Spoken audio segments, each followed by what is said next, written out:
আসসালামু আলাইকুম।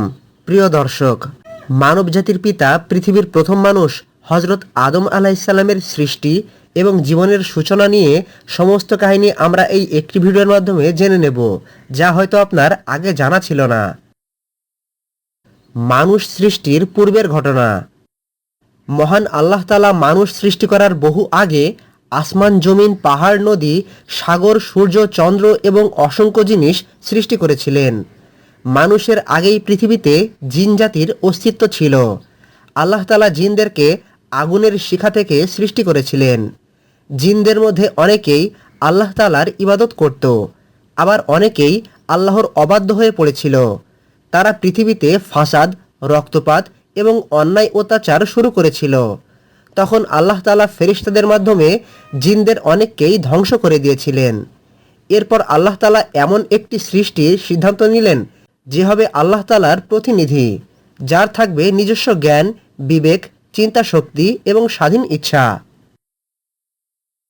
মহান আল্লাহর মহান ঘোষণা। একদিন আল্লাহ তাআলা ফেরেশতাদেরকে ডেকে বললেন, আমি পৃথিবীতে একজন প্রতিনিধি সৃষ্টি করতে যাচ্ছি। এই সংবাদ শুনে ফেরেশতারা প্রশ্ন করলেন, হে আল্লাহ, আপনি কি সেখানে এমন কাউকে সৃষ্টি করবেন যারা পৃথিবীতে অশান্তি সৃষ্টি করবে এবং রক্তপাত ঘটাবে? অথচ আমরা তো আপনার প্রশংসা এবং পবিত্রতা বর্ণনা করছি। ফেরেশতারা আপত্তি করেননি, বরং তারা জানতে চেয়েছিলেন যে আল্লাহ তাআলার হিকমত কি। তখন মহান আল্লাহ তাআলা উত্তর দিলেন, নিশ্চয়ই আমি যেটা জানি তোমরা সেটা জানো না। এই সংক্ষিপ্ত উত্তরের মধ্যেই ছিল সমগ্র মানবজাতির ইতিহাসের রহস্য। আদম আলাইসাল্লামকে সৃষ্টির জন্য মাটি সংগ্রহ। এরপর আল্লাহ তাআলা ফেরেশতাদেরকে নির্দেশ দিলেন পৃথিবীর বিভিন্ন স্থান থেকে মাটি সংগ্রহ করে আনার জন্য। হাদিসে বর্ণিত হয়েছে, পৃথিবীর বিভিন্ন রং, প্রকৃতি ও বৈশিষ্ট্যের মাটি থেকে আদম আলাইসাল্লামকে সৃষ্টি করা হয়েছিল। এজন্য মানুষের রং, স্বভাব, চরিত্র ও বৈশিষ্ট্যের মধ্যে বৈচিত্র্য দেখা যায়। কেউ শ্বেতবর্ণ, কেউ কৃষ্ণবর্ণ, কেউ লালচে, কেউ বাদামি, কেউ কোমল স্বভাবের, কেউ কঠোর স্বভাবের, কেউ উদার আর কেউ ধৈর্যশীল। সব কিছুই সেই ভিন্ন ভিন্ন মাটির বৈশিষ্ট্যের প্রতিফলন। আদম আলাইসাল্লামের দেহ সৃষ্টির ঘটনা। এরপর মহান আল্লাহ তাআলা মাটি দিয়ে আদম আলাইসাল্লামের আকৃতি তৈরি করলেন। কোরআনের বিভিন্ন স্থানে বলা হয়েছে যে মানুষকে সৃষ্টি করা হয়েছে মাটি থেকে, কাদা থেকে, আঠালো কাদা থেকে, শুকনো মাটির মতো পোড়ামাটির আকৃতির বস্তু থেকে। আদম আলাইসাল্লামকে সৃষ্টি করার জন্য প্রথমে মাটি সংগ্রহ করা হয়। এরপর সেটা পানির সাথে মিশিয়ে কাদায় পরিণত করা হয়। এরপর সেটা আঠালো কাদা হয়। তারপর সেটা শুকিয়ে শব্দকারী মাটিতে পরিণত হয়। এরপর আল্লাহ তাআলা সেই মাটি থেকে পূর্ণাঙ্গ মানবদেহ গঠন করেন। রূহ ফুঁকে দেওয়ার পূর্বের ঘটনা। আদম আলাইসাল্লামের দেহ তৈরি হয়ে গেলেও তখনও তার মধ্যে প্রাণ ছিল না। ফেরেশতারা সেই দেহ দেখতেন। অন্যদিকে ইবলিশও সেই দেহ দেখতে আসত। ইবলিশ তখনও জিনদের অন্তর্ভুক্ত ছিল, তবে তার ইবাদতের কারণে সে ফেরেশতাদের সঙ্গে অবস্থান করার সুযোগ পেয়েছিল। ইবলিশ তার দেহের মধ্যে প্রবেশ করত এবং বের হয়ে আসত। তখন সে বুঝতে পারল এই নতুন সৃষ্টি হবে বিশেষ মর্যাদার অধিকারী। তখন থেকেই ইবলিশের অন্তরে অহংকার ও হিংসার বীজ জন্ম নিতে শুরু করে। রূহ ফুঁকে দেওয়ার ঘটনা। অবশেষে সেই মহামুহূর্ত উপস্থিত হলো। আল্লাহ তাআলা আদম আলাইসাল্লামের মধ্যে রূহ ফুঁকে দিলেন। রূহ প্রবেশ করার সাথে সাথে আদম নবীর দেহে প্রাণের সঞ্চার হলো। প্রথমে মাথা জীবিত হলো, তারপর চোখ খুলল। তিনি জান্নাতের নিয়ামত দেখতে পেলেন। ধীরে ধীরে আদম আলাইসাল্লামের সমস্ত দেহে রূহ ছড়িয়ে পড়ল। এভাবেই পৃথিবীর ইতিহাসে প্রথম মানুষ প্রাণ লাভ করলেন। তিনি ছিলেন মানব জাতির সূচনা। আদম আলাইসাল্লামকে জ্ঞান শিক্ষা। আল্লাহ তাআলা আদম আলাইসাল্লামকে এমন জ্ঞান শিক্ষা দিলেন যা অন্য কোনো সৃষ্টিকে দেওয়া হয়নি। পবিত্র কোরআনে বলা হয়েছে, আল্লাহ তাআলা আদমকে সকল বস্তুর নাম শিক্ষা দিলেন। এর অর্থ হলো আল্লাহ তাকে জ্ঞান, ভাষা, চিন্তা শক্তি, উপলব্ধি এবং শিক্ষা গ্রহণের ক্ষমতা দান করেছিলেন। মানুষের সবচেয়ে বড় মর্যাদা শক্তি নয়, সম্পদ নয়, বরং জ্ঞান। এই জ্ঞানী মানুষকে অন্যান্য সৃষ্টির থেকে আলাদা করেছে। ফেরেশতাদের মহাপরীক্ষা। এরপর আল্লাহ তাআলা ফেরেশতাদের সামনে বিভিন্ন জিনিস উপস্থাপন করলেন। তারপর জিজ্ঞাসা করলেন, তোমরা যদি সত্যবাদী হও তাহলে এগুলোর নাম বলো। তখন ফেরেশতারা বললেন, হে আল্লাহ, আপনি পবিত্র, আপনি আমাদের যতটুকু শিখিয়েছেন আমরা তার বাইরে কিছুই জানি না। এরপর আল্লাহ আদম আলাইসাল্লামকে নির্দেশ দিলেন। তখন আদম আলাইসাল্লাম একে একে সবগুলোর নাম বলে দিলেন। তখন ফেরেশতারা উপলব্ধি করলেন আল্লাহ কেন মানুষকে প্রতিনিধি বানাতে চেয়েছেন। আদম নবীকে সিজদার নির্দেশ। এরপর আল্লাহ তাআলা ফেরেশতাদের আদেশ করলেন, আদমকে সিজদা করো। এটি ইবাদতের সিজদা ছিল না, বরং সম্মান ও মর্যাদার সিজদা ছিল। তখন ফেরেশতারা সঙ্গে সঙ্গে সিজদায় লুটিয়ে পড়লেন, কিন্তু একজন সিজদা করল না। সে ছিল ইবলিস। ইবলিস ছিল জিনদের অন্তর্ভুক্ত। ইবলিসের অহংকারের ঘটনা। আল্লাহ তাআলা ইবলিসকে জিজ্ঞাসা করলেন, আমি আদেশ দেওয়ার পরও তুমি সিজদা করলে না কেন? জবাবে ইবলিস বলল, আমি তার চেয়ে উত্তম। আপনি আমাকে আগুন দিয়ে সৃষ্টি করেছেন, আর তাকে সৃষ্টি করেছেন মাটি দিয়ে। এটাই ছিল ইতিহাসের প্রথম অহংকার, প্রথম বর্ণবাদ, প্রথম অবাধ্যতা, প্রথম বিদ্রোহ। ইবলিস নিজের ইবাদতকে বড় মনে করল, নিজের উৎসকে শ্রেষ্ঠ মনে করল এবং আল্লাহর আদেশ অমান্য করল। ইবলিসের উপর অভিশাপ। এরপর আল্লাহ তাআলা ইবলিসকে জান্নাত থেকে বের করে দিলেন। ইবলিস অভিশপ্ত হয়ে গেল। আল্লাহ তাআলা ইবলিসকে অভিশাপ দিলেন, কিন্তু সে কিয়ামত পর্যন্ত আল্লাহ তাআলার কাছে সময় চাইল। আল্লাহ তাআলা ইবলিসকে সেই অবকাশ দিলেন। তখন ইবলিস ঘোষণা করল, আমি মানুষের সামনে, পিছনে, ডানে ও বামে এসে তাদেরকে পথভ্রষ্ট করব। সেদিন থেকেই শয়তান মানবজাতির প্রকাশ্য শত্রু। হযরত হাওয়া আলাইহিসসালামের সৃষ্টি। হযরত আদম আলাইহিসসালাম জান্নাতে ছিলেন, কিন্তু তিনি একাকিত্ব অনুভব করছিলেন। আল্লাহ তাআলা তার জন্য সঙ্গিনী সৃষ্টি করলেন। তিনি হলেন হাওয়া আলাইহিসসালাম। হাওয়া আলাইহিসসালামকে হযরত আদম আলাইহিসসালাম থেকেই সৃষ্টি করা হয়েছিল। এভাবে পৃথিবীর প্রথম পরিবার প্রতিষ্ঠিত হয়েছিল। জান্নাতের জীবনের ঘটনা। হযরত আদম আলাইহিসসালাম ও হাওয়া আলাইহিসসালাম জান্নাতে বসবাস করতে লাগলেন।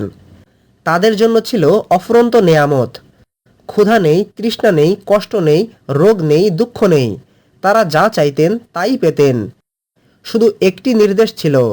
নির্দেশটি হচ্ছে, একটি নির্দিষ্ট গাছ ছিল যার কাছে যাওয়া যাবে না। ইবলিস শয়তানের ধোঁকা।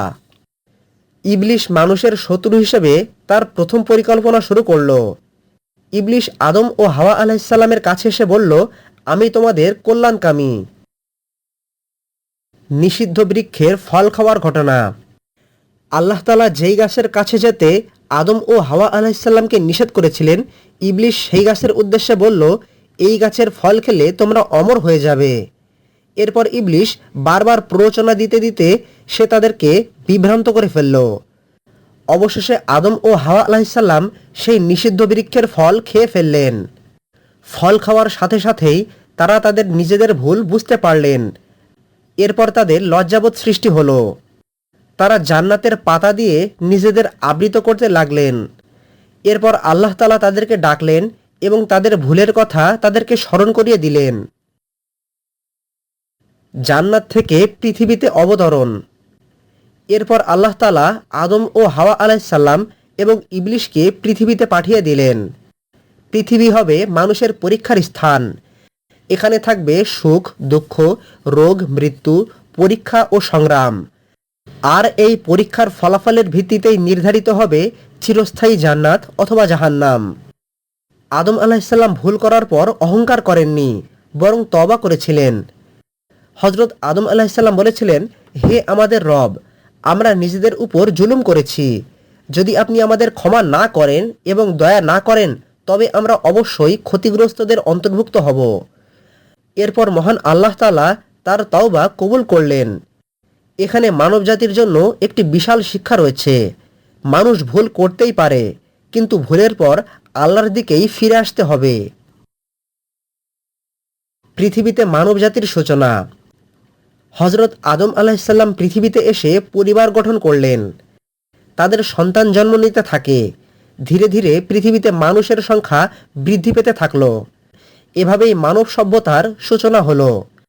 কৃষিকাজ, পারিবারিক জীবন, সমাজ ব্যবস্থা সবকিছুর সূচনা হযরত আদম আলাইহিসসালামের মাধ্যমেই হয়েছিল।